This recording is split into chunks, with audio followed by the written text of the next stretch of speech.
Okay, next we'll be talking about the physical and chemical properties of compounds in a homologous series. So first of all, we'll talk about physical properties.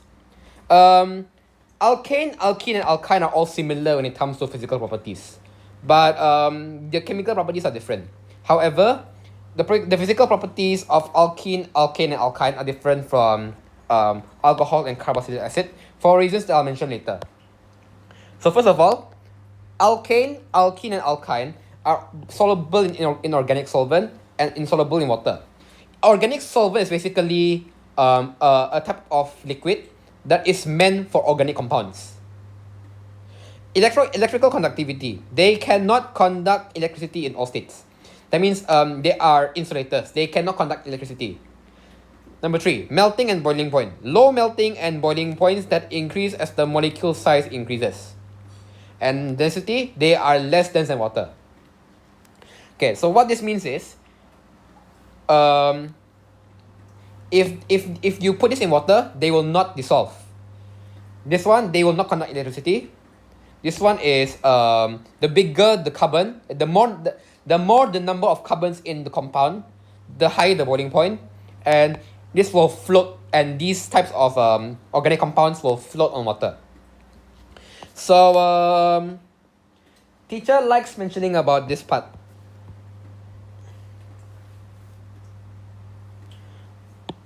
Why do the melting point and boiling point also increase, and why can't they dissolve in water? Now, water is made out of hydrogen bonds. Hydrogen bonds are only possible if they have enough electronegativity. So I forgot the actual term, but they only happen between certain molecules. And they don't happen between carbon and hydrogen, but they do happen between carbon and oxygen. So carbon and oxygen can form hydrogen bonds. However, as we all know, hydrocarbons do not have oxygen.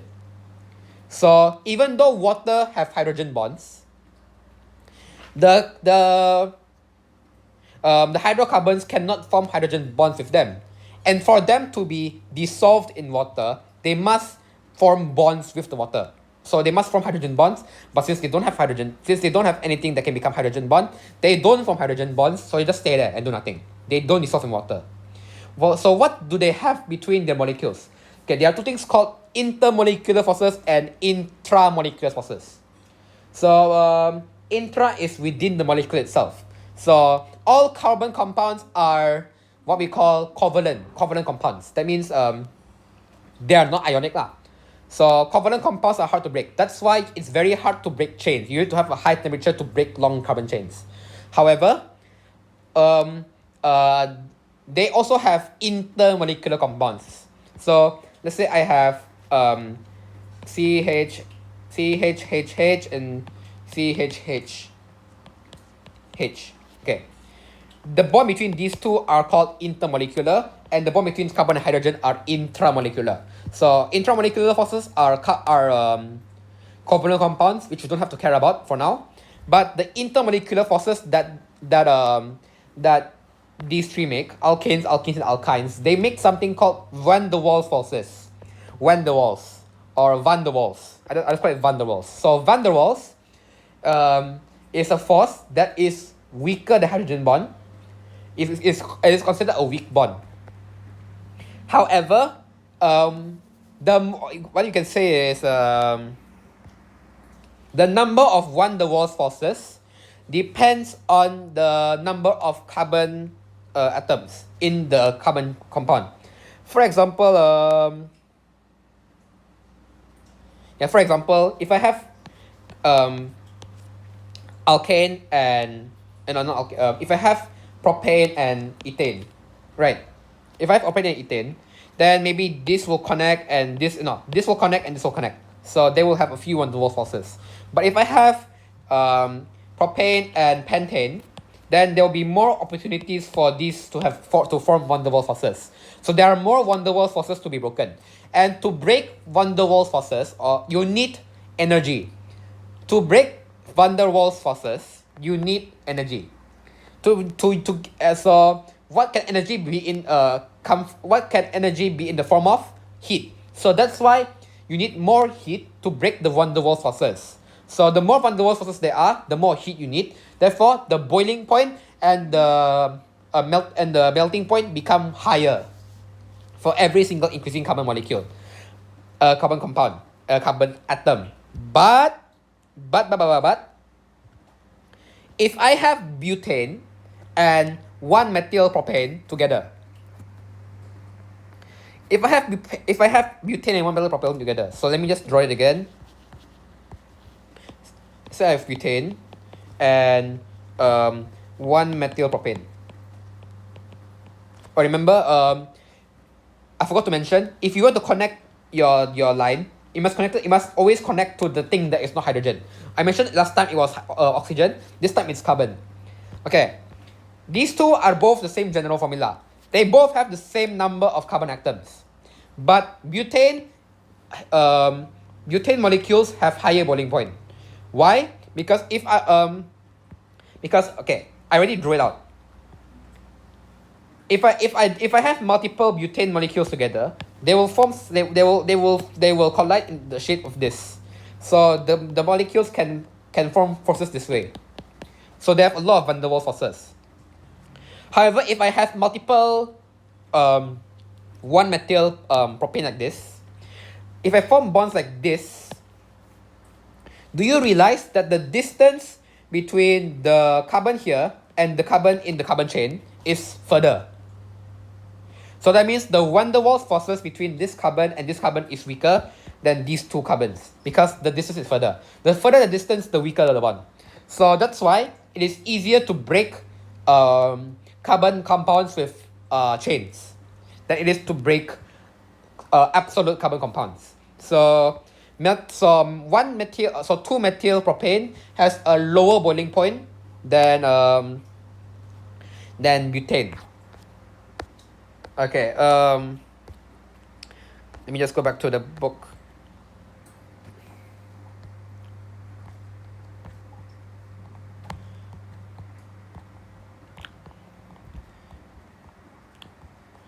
Here, okay. Now, alcohol and carboxylic acids contain oxygen. Remember what I said earlier about hydrogen bonds? These two can form hydrogen bonds. So that's why they are miscible in water. Miscible means soluble. So these are soluble in water. However, as the molecular size increases, the solubility decreases. What does this mean? The more number of carbon atoms you have, the less soluble it is. Why? Because I mentioned earlier, you can only form hydrogen bonds with certain types of atoms. In this case, hydrogen. But if you have more carbon and only one oxygen, oxygen. If you have a lot more carbon and still one oxygen, then this water can only connect to this one. So it will be less soluble because there is more carbon atoms, but only one oxygen, only one bond to create with this whole thing. There is only one bond that can form with the whole chain. So because the chain gets bigger, but only one bond can form, it becomes less soluble. Next, the boiling point is similar. They have low boiling point, but the more carbon atoms you have, the more carbon atoms you have, then the higher the boiling point because the forces are stronger. Physical state at room temperature. The first few alcohols exist as liquids. The first 9 of carboxylic acids exist as liquids. So first 11 of alcohol and first 9 of carboxylic acid. I didn't really think this is important, but like when you write chemical equations, you have to take note of whether they're liquid or gas. And alcohol are mostly liquid, so it's worth noting. So why are they liquids? Because they have a very low boiling point. So since they have a very low boiling point, they're already liquid at room temperature. Because they also have a very low melting point. No, not very low boiling point. Wait. I'm confused now. Wait, give me a bit.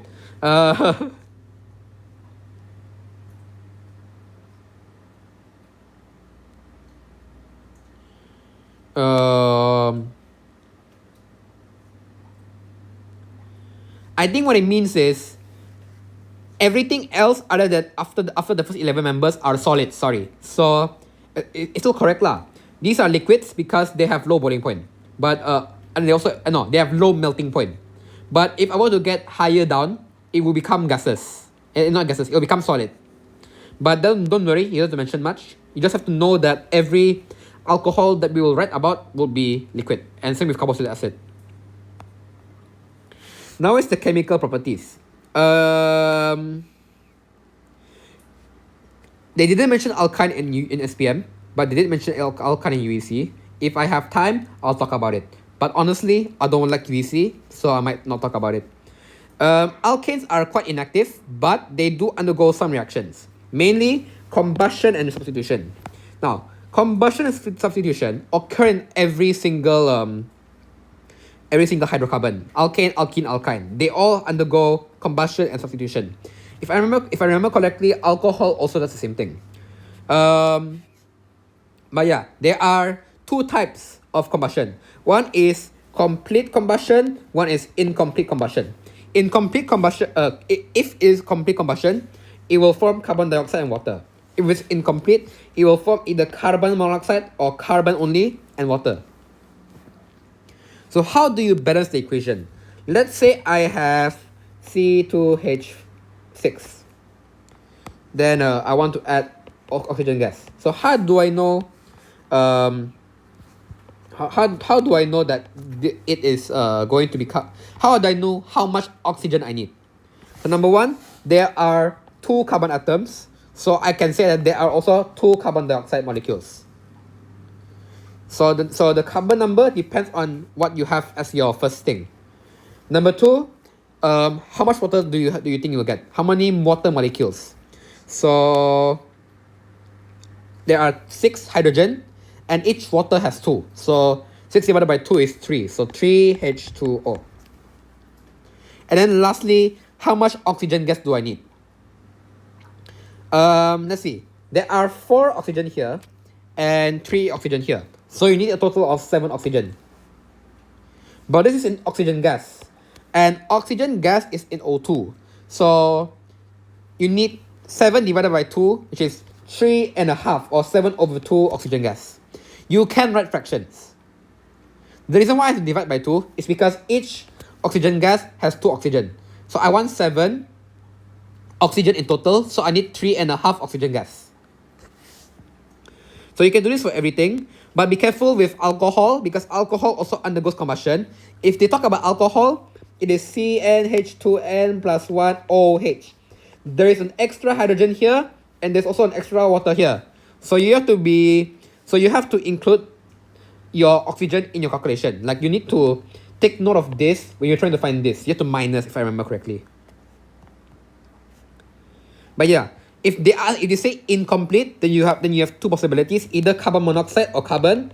For that, you just follow the same method lah. You just try and balance like normal, like the same method. You do carbon first, and then hydrogen, and then oxygen, and you can use fraction. Next is substitution reaction. For alkanes, they can react under sunlight with chlorine and bromine. So yeah. Substitution reaction occurs when each hydrogen atom in an alkane molecule is substituted one by one with halogen atoms until all of the hydrogen atoms have been substituted. So the full equation is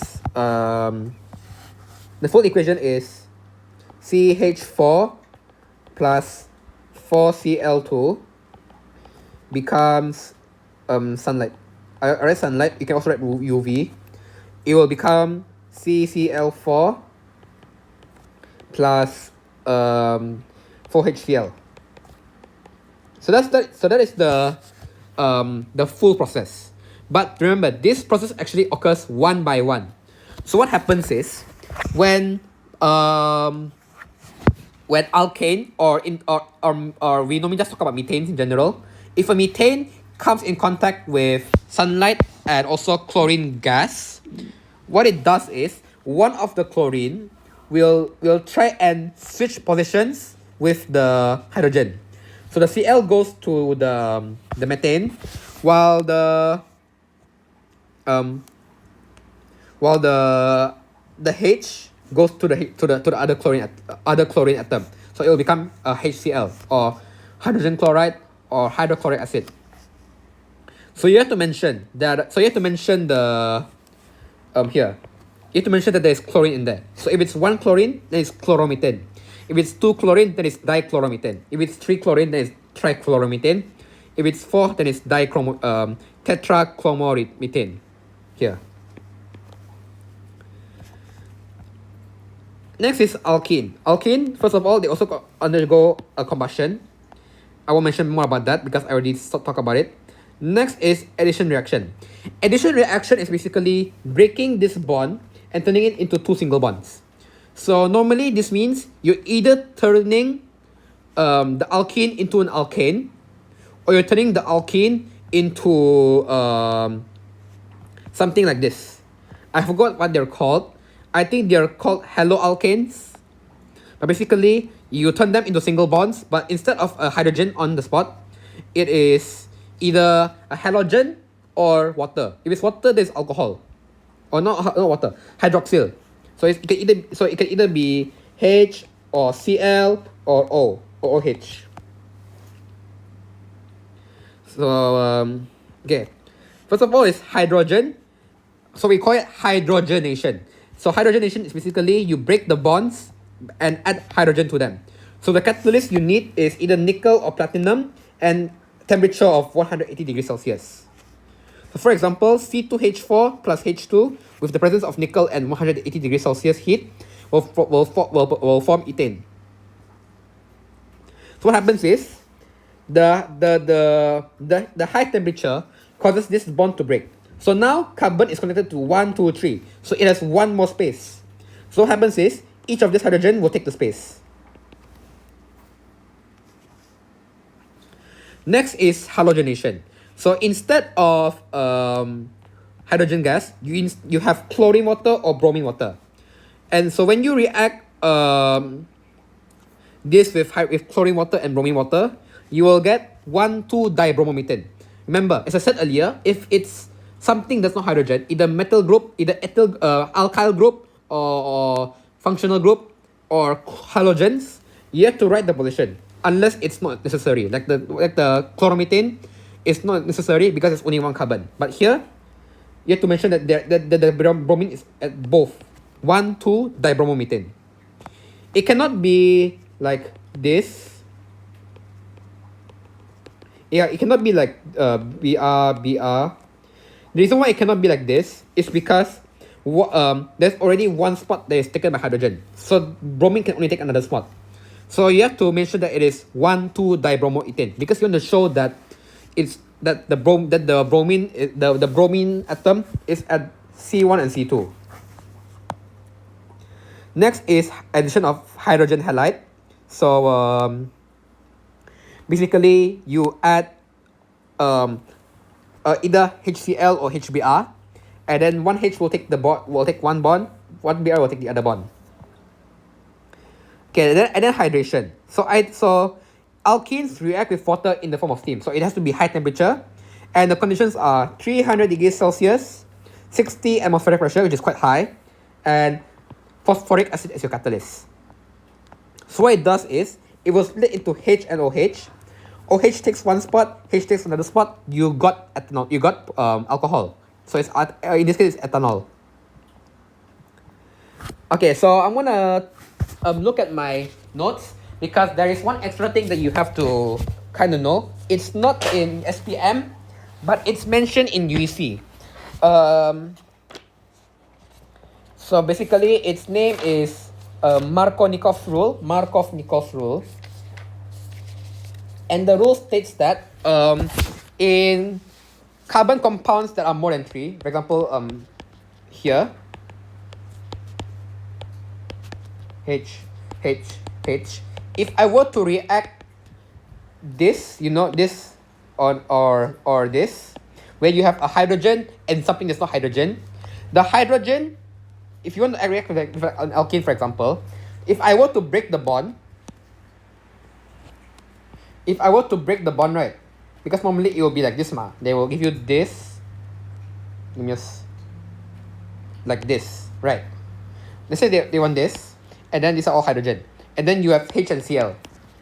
The H will break the bond and take the carbon atom with more hydrogen. So here is 2, here is 1. So the hydrogen will go to the one with 2. So that is called Marconikov Rule. The chlorine will go to the other part. So that means that you will get 2 chloropropane. So actually, it can produce both of them. It can produce 1 chloropropane and it can also produce 2 chloropropane. The rule is just saying that it will produce this even more than the other one, because hydrogen is more likely to choose the carbon atom with more hydrogen atoms. So yeah. Okay, next is oxidation with acidified potassium manganate. So basically, you react alkene with water and an oxidizing agent. It can either be potassium manganate 7, or if I remember correctly, it can also be potassium dichromate. Potassium dichromate 6, I think. So it is right. If that's what I remember correctly, yeah. It's either this or the other chapter. But when you react with an oxidizing agent, it uses the oxygen from this. This means oxidizing agent. So the potassium manganate, it is involved in the reaction, and because it is involved in the reaction, it will cause the purple color of the potassium manganate to become colorless. So if it's dichromate, it is orange to green, if I remember correctly. But if it's potassium manganate, it is purple to colorless. So this is very important. They always ask about this one. Yeah, so when you react alkenes with hydrogen and hydroxide, water, and an oxidizing agent such as potassium manganate, you will form ethane 1,2-diol. That means 2 hydroxyl groups. So yeah.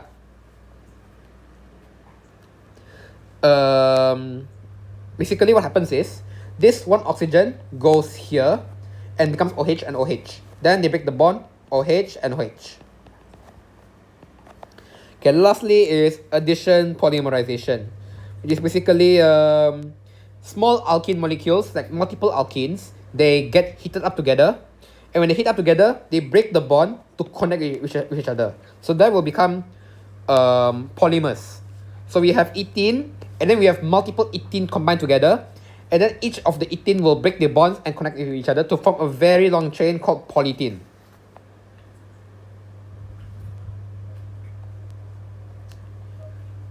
So yeah, you can write the equation as this. N, this equals to this one N. Okay, so what's the main difference between alkane and alkene? Number one is they have saturated hydrocarbon. Alkane is saturated, alkene is unsaturated. I talked about these two already. For alkane, substitution reaction. For alkene, addition reaction. Substitution means it will switch places with the hydrogen. Addition reaction means it will break the bond. And then these two, I'll talk about it another time.